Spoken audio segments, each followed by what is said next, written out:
అందరికీ నమస్కారం. డిసెంబర్ 30 వైకుంఠ ఏకాదశి. పూజా విధానం, నియమాలు. కోటి పూజల పుణ్యం. ఈ నెల 30వ తేదీ మంగళవారం నాడు ముక్కోటి ఏకాదశి వచ్చింది. దీన్నే వైకుంఠ ఏకాదశి అని అంటారు.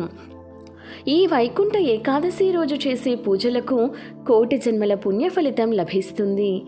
ఈ ముక్కోటి ఏకాదశి నాడు వైకుంఠ ద్వారాలు తెరుచుకుంటాయని, ఈరోజు స్వామివారిని దర్శించుకుంటే మోక్షం లభిస్తుందని నమ్మకం. ఈ ముక్కోటి ఏకాదశి నాడు 33 కోట్ల మంది దేవతలు వైకుంఠానికి చేరుకొని శ్రీ మహావిష్ణువుని దర్శించుకుంటారట. కాబట్టి ఈ వైకుంఠ ఏకాదశి నాడు మనం కూడా విష్ణు దేవాలయానికి వెళ్ళి విష్ణుమూర్తిని దర్శించుకుంటే విష్ణుమూర్తితో పాటు ముక్కోటి దేవతల అనుగ్రహం కూడా కలుగుతుంది. మరి ఇంతటి పవిత్రమైన ముక్కోటి ఏకాదశి పూజా విధానం, పాటించాల్సిన విధి విధానాల గురించి ఈ వీడియోలో తెలుసుకుందాం. ఈ నెల డిసెంబర్ 30వ తేదీ మంగళవారం నాడు ముక్కోటి ఏకాదశి వచ్చింది. అన్ని ఏకాదశుల కంటే ఈ ఒక్క ఏకాదశికి మాత్రమే కొన్ని వేల రెట్ల పుణ్య ఫలితం ఉంటుందని మన శాస్త్రాలు వివరిస్తున్నాయి. సాధారణంగా ఏదైనా గుడికి వెళ్ళినప్పుడు తూర్పు ద్వారం నుండి దేవుడిని దర్శించుకుంటాము. కానీ ఈ వైకుంఠ ఏకాదశి నాడు మాత్రం విష్ణు దేవాలయాల్లో ఉత్తర ద్వారాలు తెరుస్తారు. ఈ రోజున ఉత్తర ద్వారం నుండి ప్రవేశించి స్వామిని దర్శిస్తే పునర్జన్మ ఉండదని, వైకుంఠ ప్రాప్తి కలుగుతుందని నమ్మకం. కాబట్టి ఈ వైకుంఠ ఏకాదశి నాడు ప్రతి ఒక్కరూ తప్పనిసరిగా విష్ణు స్వరూపమైన వెంకటేశ్వర స్వామి వారిని, రాముడిని, కృష్ణుడిని పూజించి ఉపవాసం ఉండాలి. ఇక ఈ నూతన సంవత్సరం అంతా స్వామివారి అనుగ్రహం మీ ఇంటిపై ఉంటుంది. వైకుంఠ ఏకాదశి ముందు రోజే మీ ఇంటినంతా శుభ్రం చేసుకోండి. ముఖ్యంగా ఈ ముక్కోటి ఏకాదశి నాడు విష్ణుమూర్తి విగ్రహానికి ఆవు పాలతో అభిషేకం చేస్తే కొన్ని వేల రెట్ల పుణ్య ఫలితం లభిస్తుంది. అలాగే ఈ ముక్కోటి ఏకాదశి నాడు ప్రతి ఒక్కరూ పూజ గదిలో తప్పనిసరిగా బియ్యం పిండితో శంకుచక్ర నామాలను వేయాలి. విష్ణుమూర్తికి అత్యంత ప్రీతికరమైన వాటిలో తులసి దళాలు ఒకటి. కాబట్టి ఈ వైకుంఠ ఏకాదశి నాడు తప్పనిసరిగా తులసి దళాలతో స్వామివారిని పూజించాలి. అప్పుడు మాత్రమే మీ పూజకు ఫలితం దక్కుతుంది. తులసి లేని విష్ణు పూజ అసంపూర్ణమని మన శాస్త్రాలు వివరిస్తున్నాయి. కాబట్టి ఈ వైకుంఠ ఏకాదశి నాడు ఇంట్లో పూజ చేసేవారు మీ పూజ గదిలో ఉన్న వెంకటేశ్వర స్వామివారి చిత్రపటానికి తులసి మాల వేసి దీపారాధన చేయాలి.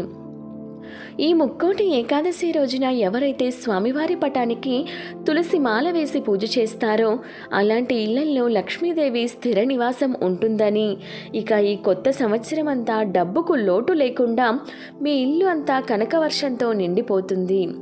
అదేవిధంగా ఈ ముక్కోటి ఏకాదశి నాడు పిండి దీపాలు మాత్రమే వెలిగించాలి. సాధారణంగా ఇత్తడి కుందుల్లో దీపారాధన చేస్తాము.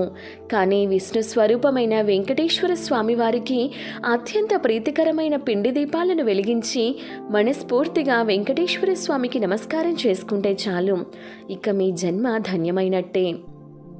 కాబట్టి ఈ ముక్కోటి ఏకాదశి నాడు పూజ గదిలో 2 పిండి దీపాలలో ఆవు నెయ్యిని పోసి దీపారాధన చేయండి. అదేవిధంగా స్వామివారికి నైవేద్యంగా వడపప్పు, బెల్లం, పానకం మరియు అరటి పండ్లను నివేదించాలి. గోవింద నామాలు, వెంకటేశ్వర అష్టోత్తరం చదువుతూ స్వామివారిని పూజించి పచ్చకర్పూరంతో హారతి సమర్పించి స్వామివారికి నమస్కారం చేసుకోండి చాలు, ఇక స్వామివారి చల్లని చూపు మీ ఇంటిపై పడుతుంది. ఉదయాన్నే ఇంట్లో దీపారాధన పూర్తి చేసుకుని మీ దగ్గరలో ఉన్న విష్ణుమూర్తి దేవాలయానికి వెళ్ళండి. సంవత్సరానికి ఒక్కసారి మాత్రమే ఈ వైకుంఠ ఏకాదశి నాడు మాత్రమే ఉత్తర ద్వారం తెరుచుకుంటుంది. కాబట్టి ఈ వైకుంఠ ఏకాదశి రోజున విష్ణుమూర్తి దేవాలయాల్లో వైకుంఠ ద్వారం నుండి స్వామివారిని దర్శించుకొని బయటకు వస్తే 7 జన్మల పాపాలన్నీ వెంటనే తొలగిపోయి అపారమైన సంపదలు కలిసి వస్తాయని నమ్మకం. ఉత్తర ద్వారం నుండి స్వామివారిని దర్శించుకునేటప్పుడు మీ మనస్సులోని కోరికలను స్వామివారికి చెప్పుకోండి. ఈ రోజున మీ మనస్సులో ఏది కోరుకున్నా మీ కోరికలన్నీ స్వామివారి పాదాల చెంతకు చేరుతాయట. ఇంత పవిత్రమైన ఈ ముక్కోటి ఏకాదశి నాడు ప్రతి ఒక్కరూ ఉపవాసం ఉండాలి. ఈ ఒక్కరోజు చేసే ఉపవాసానికి కొన్ని వేల సంవత్సరాలు ఉపవాసం చేసినంత పుణ్య ఫలితం లభిస్తుందట. అలాగే ఈ ముక్కోటి ఏకాదశి నాడు బియ్యం మరియు గోధుమలను అస్సలు తినకూడదట. ఎందుకంటే సర్వ పాపాలన్నీ బియ్యం ధాన్యాలలో నివసిస్తాయట. కాబట్టి ఈ రోజున బియ్యం కానీ గోధుమలు కానీ తింటే మన పాపాలు పెరుగుతాయని నమ్మకం.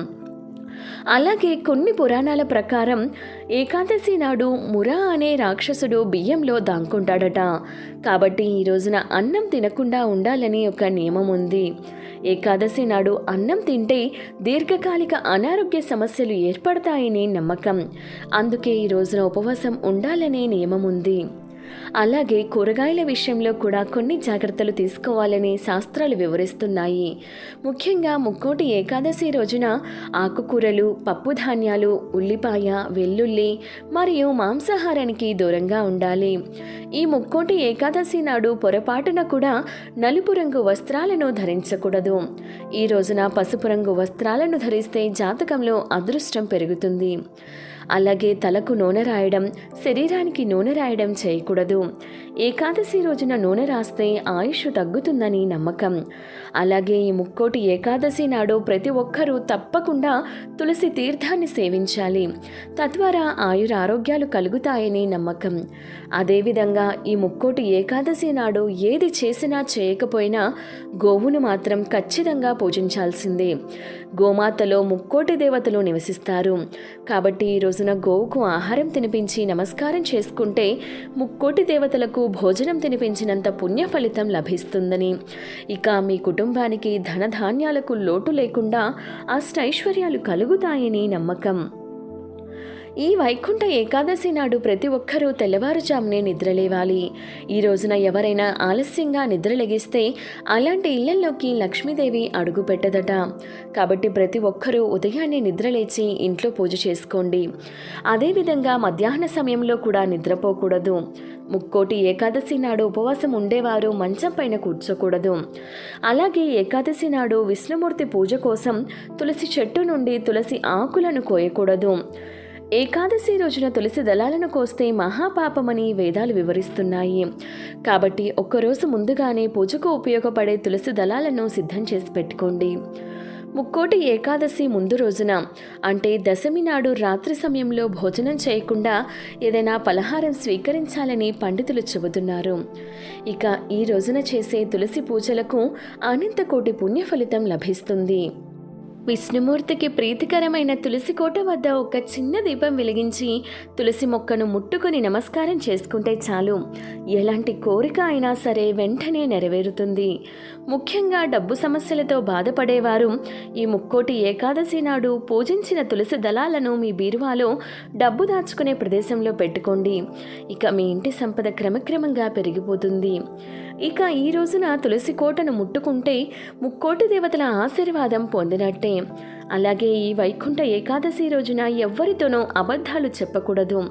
ఈ ఏకాదశి రోజున విష్ణుమూర్తి స్తోత్రాలు చదివిన, విష్ణుమూర్తిని పూజించిన యమబాధలు, శని బాధలు లేకుండా భోగభాగ్యాలు కలుగుతాయని నమ్మకం.